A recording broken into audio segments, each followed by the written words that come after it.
Here's Tim. Tim, you're on Run and Fez. Hey, Tim. Hey, how you doing, buddy? Good. What you got? That crazy lady down there in Texas beat her kids to death with rocks. She beat her children to death with rocks and for some reason could not suffocate the baby. Yeah, the 14-month-old somehow survived. So, yeah, you're absolutely right. That is our fifth big-ass topic. You're going to the big-ass prize closet. Another crazy Texas mother. Her name's Deanna Lejeune. She's being held. She called 911 after killing her 8-year-old, Joshua, and the 6-year-old son, Luke. I guess they found them in the backyard with actual rocks on their heads and in their underwear. The reason? God told her to do it. God gave her the message, kill these kids.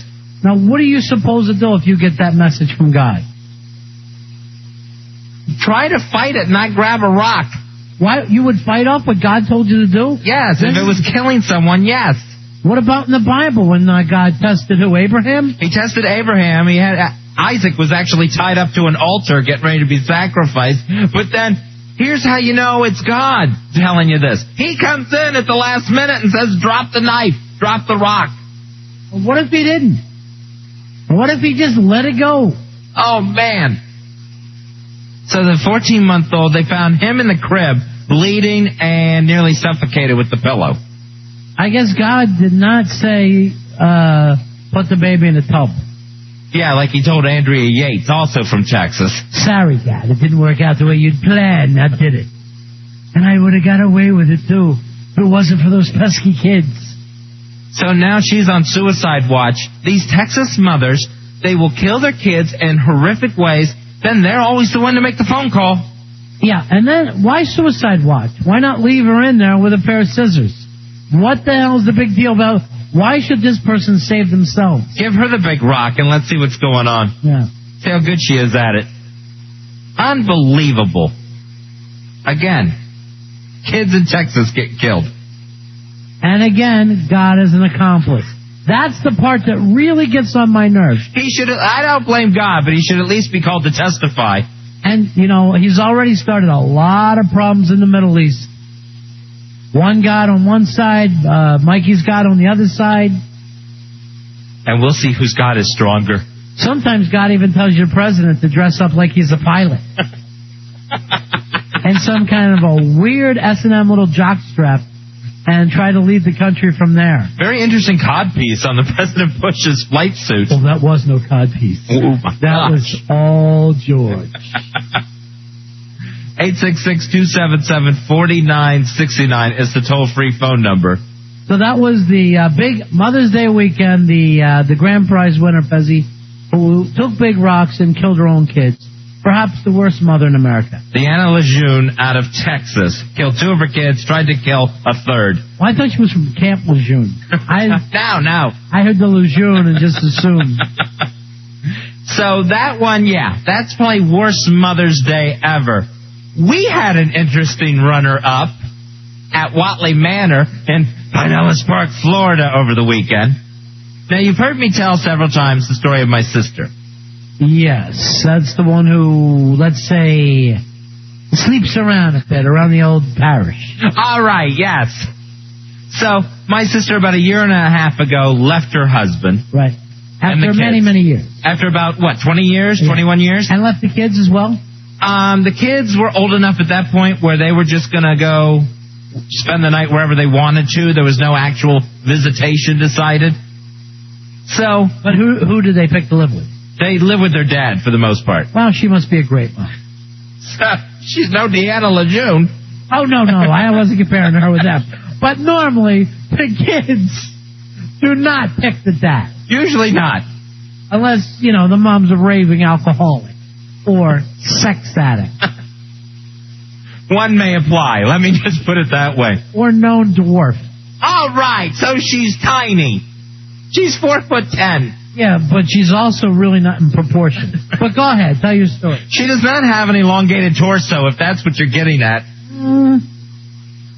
So, over the weekend, this was nice. So, what happened was, my sister was seeing another guy, and basically that's what ended her marriage. A guy she met in church. and whose children she taught at nursery school. So, basically, two families split up over this. Because this guy had kids. This guy had 3 little kids, and so he's out of his marriage, my sister is out of her marriage. They're still seeing each other. Did the kids go to live with him, though, his kids? No, his kids live with their mom. Wow, bad dad, bad mom. And they're both hooked up. So, as the story goes, and this all happened at church. That's why the term parish keeps coming up. So, my sister was a school teacher at this church. My mother is the church secretary. So, everything is out in the open. Everyone knows what's going on. My sister no longer works at the church because of what happened. So, all this goes on. At my niece's graduation, my sister's daughter, a year ago, May, the boyfriend showed up at the graduation party. My mother had a fit. She doesn't speak to the guy. She made some really nasty comments. To him? Not directly to him, indirectly to other people about him. She actually said nasty things to his children who showed up there, his little kids. Because it's their fault. Yeah. I believe she said they're like S in a diaper. They're all over the place. Which is so clever. So things have been tense with my sister and my mother ever since. They haven't spoken. So my sister's missed some holidays. Well, all of a sudden, come Mother's Day this past weekend, my sister shows up. And we weren't expecting that whatsoever. She doesn't get along with my mother. So I met her out in the driveway, and I said, well, this is great. I'm glad you came over. And she goes, I've got some news. I'm only here. I'm not staying for dinner. I'm only here to break some news. And I go, what's that? I got married. She secretly got married May 1st to the guy she was seeing.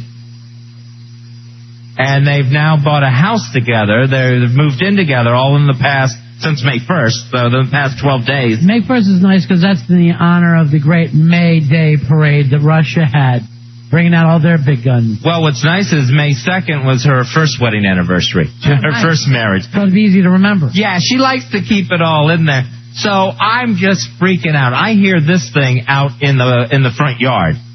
So I keep, what I like to call a cool, calm Fez Botley head.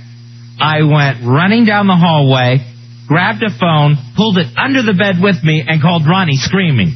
He really did. I mean, he had that. Listen, you're not going to believe this was. You're not going to believe what's happening. So I literally said to him, What do I do? I go, keep your cell phone on. Let me hear when the explosions start. So I go back out there, and I'm just fumbling. My hands are shaking because my mother will go ballistic when she hears this. And I'm like reading the paper, and it's just shaking, and I'm sitting there at the table, and I'm just waiting and waiting. My little brother and his wife and kid show up. My Corky gets there, and so I'm just waiting. Now the family's here. Here comes the announcement. Right. This is the main event, what we've been waiting for. 2 women enter, one woman leaves. My sister, out of nowhere, goes, well, I gotta go. All right, I'll talk to y'all later. She chickened out. Why didn't you go, excuse me, don't you have something to say? I kind of just looked at her and put my hands up, and she went out the door. So she never told them. But in the meantime, I have all this knowledge going on. Sure. And you can't hold it in? No, I can't hold it in whatsoever. So she had invited me to come see this new house that they just bought. They got the keys on May 2nd, the day after the secret wedding. They're calling this new house F Palace. They are not calling it F Palace. That's what she told me that their nickname is. When did she tell you this? A lot of times she calls me in the middle of the act. Well, don't accept those calls. Remember the last time she was up before she got divorced? Yes.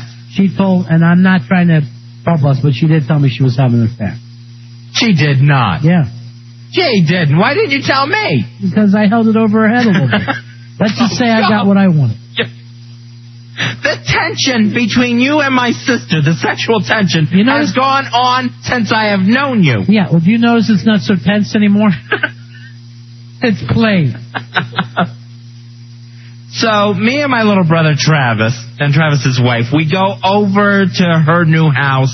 The guy's there. She's showing it off. You know, it's a nice thing. She's really, at this point, she hasn't been around in a year, and you know that. Right. She missed every holiday. She didn't come around Christmas, Thanksgiving, anything. So she's really making an effort here to reconnect with her family, I think. Not all of them, but yeah, okay. Not all of them, true. There's Mother. So I have a few sangrias, and you know me and sangria, Ronnie. We don't agree. So I'm slamming some of those. And so I decide, you know what would probably be best? What if I just went home and told Mother? So I went in the house, and my mother said, so, did you see that house? And I said, yes. I said, it's very nice. They have a sun deck. You have nice bedrooms. Oh, and what's really nice is my new brother-in-law's there. So I had to explain it in the form of a joke. I went for the threes. Yeah, nice. To get a joke out. And my mother started stomping up and down like Herman Munster, going darn, darn, darn. She actually yelled, I hate him, I hate him, I hate him. And at that point, she wanted to do something with his nads and a rope. That came up. And she claims she's going to write him a really nasty letter. So I can't wait to see this happen. And she was spitting mad. We couldn't calm her down whatsoever. So whose side are you picking in this? Your new brother-in-law or your mom's? My new brother-in-law or my mom's? I like picking the side where I don't live in Florida now. And I think I can walk the balancing act. Really? Yeah. As long as I'm not there all the time, I think I can walk the balancing act. If not, you'd have to choose? I would probably have to choose. And my sister really wants my mother to come over and see this house. This is the first time my sister has actually even talked about, trying to reconcile with my mother. Well, here's the weird thing, though. I mean, she knows your mom, kind of a religious church lady. Two things she doesn't like is divorce and then eloping. That's like two things against what she's dedicated her life to. So my father in this situation, I went and told him, and my father is like, he started laughing about it. I think it was nervous laughter. That was he started making jokes about it. Mm-hmm. And I think that was just his defense mechanism. He doesn't like it whatsoever, but the way he sees it is now that what's done is done. He had hoped it was a phase she went through, that she would come to her senses, maybe go back to her husband, back to her house. But now he realizes, he sees the closure in this, the finality of it. The fact that she went ahead and married this other guy. Wow, what was she thinking marrying this guy? I have no idea. Unless it was to get the house. Good looking guy? Very good looking guy. Because your brother-in-law was hideous. What? Seriously, you know that he was. My brother-in-law had kind of a Sam Elliott look to him. What? Fezzie, your brother-in-law is like a redneck from the movies. Yes! I mean, he had a mullet that was actually backwards, as I remember. That's more of a comb-over than anything. I always thought that he wasn't good enough for your sister. Really? Yeah. Well, you were back there then, too, because we all said you're not going to be happy with that guy.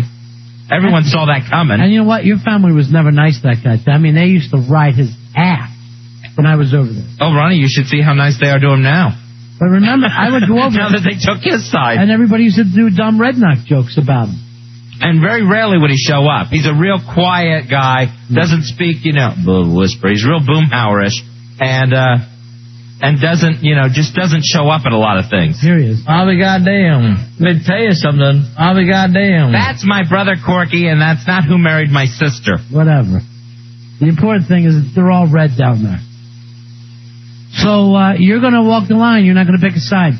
I will probably not pick a side. I want to see how this works out. I want to see how this plays out.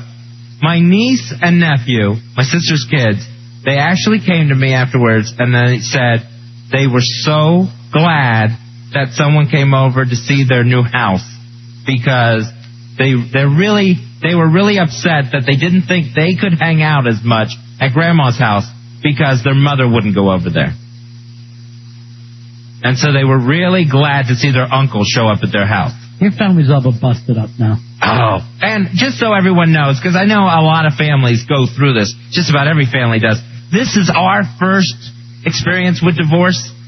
No one's ever gotten divorced in the family. Right. So that's why it's so extra weird to my religious parents. Maybe this is great. Maybe now you can come out of the closet. What? I pushed it. Damn it. Come out of the closet? I pushed it. I'm getting engaged. I am engaged. I'm getting married in June. That was very quick. We still haven't met her. I know, it's May. We haven't even worked the gimmick in a long time. We're going to take a break, Fezzie? SARS. Unless you got any more boring family stories, we're going to take a break. Oh, take a break. That's it. But that was my weekend. That was it.